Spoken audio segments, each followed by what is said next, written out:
continue the open mic. The band's going to get a chance to play again shortly.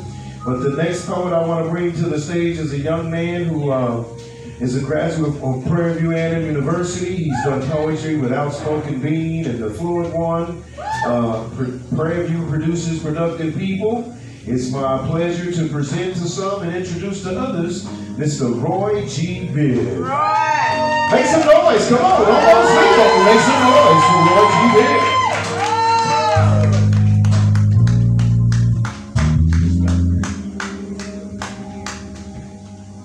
I'm Roy G. Bivens, and this is how I'm living.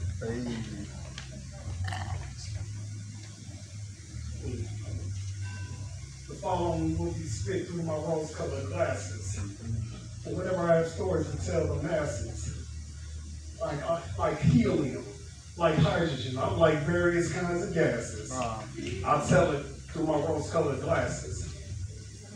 All right, so we didn't get to do a poetry show around here last week. For those who don't know, April 4th is the anniversary of Martin Luther King's assassination. In 2008, I wrote a piece on the 40th anniversary of his assassination. And gotta get my phone. It's a very personal piece to me, and I've never performed it before. And before I get into it, I'm also wearing a shirt, a Rosa Parks shirt, and it says, "One person can change the world." And so I hope you enjoy. The name of the poem is "The Fall of a Great King and the State of His Kingdom." It's April 4th, 2008. I sit here realizing the significance of the day. It's lost on many of my generation, it's sad to say. On this day, 40 years ago in Memphis, Tennessee, the nation paused. What they heard could not be. A great leader, a king, you might say, was slain. And all of those who followed behind his great voice wept in pain. Here was a man who helped start it all. From the capital of Dixie, did he start making statues fall. After a rose bloomed illegally within white parks, he led a boycott that set off some sparks. Although we now can anywhere eat, drink, move about, and fuss, we're still sitting on the back of the bus when it comes to stressing education. We're still sitting on the back of the bus when it comes to avoiding jail. We're still sitting on the back of the bus when it comes to glorifying that behavior. We're still sitting on the back of the bus when it comes to blaming whites for our problems. We're still sitting on the back of the bus when it comes to getting in the booth and voting. We're still sitting on the back of the bus when it comes to putting materialism above worshiping God. And we're still sitting on the back of the bus when I see numerous young black teens who become pregnant every day. This is not to say other races do not share these problems, but why? Why is it that we stand and do nothing to change them, and sometimes even glorify them? Would the king have allowed this where he's still reigning over the black community? Is there an heir apparent, or are we still waiting on him? In August, it will have been 45 years since the foot soldiers of the civil rights movement marched on Washington to hear the king speak.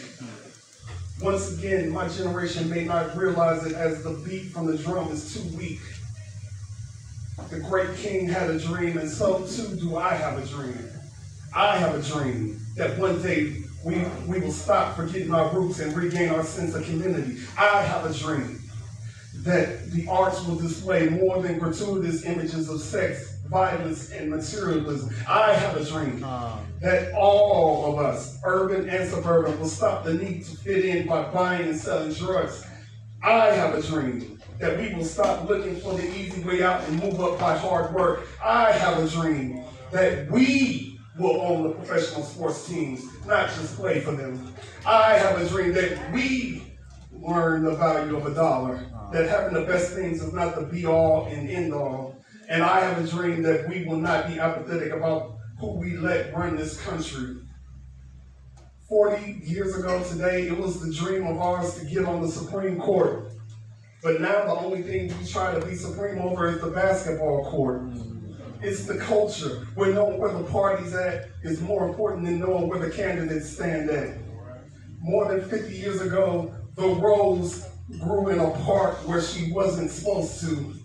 It began the movement to end segregation as they knew it. Just as they knew it, I know it.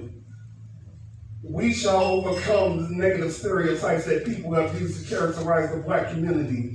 We shall overcome the unforgiving system that has been put in place in the courtrooms. We shall overcome the hardships that plague a growing number of single-parent homes. We shall overcome the need to ever even ask for affirmative action. And we shall overcome the tears and pain that still scar the race from the apartheid of the past. A great king was dethroned 40 years ago. Will we survey his kingdom the way he would have wanted us to? Thank you. Let's go. Oh, and I am on Instagram.com/Roy G. Bivens. That's ROYGEEPIVENS. You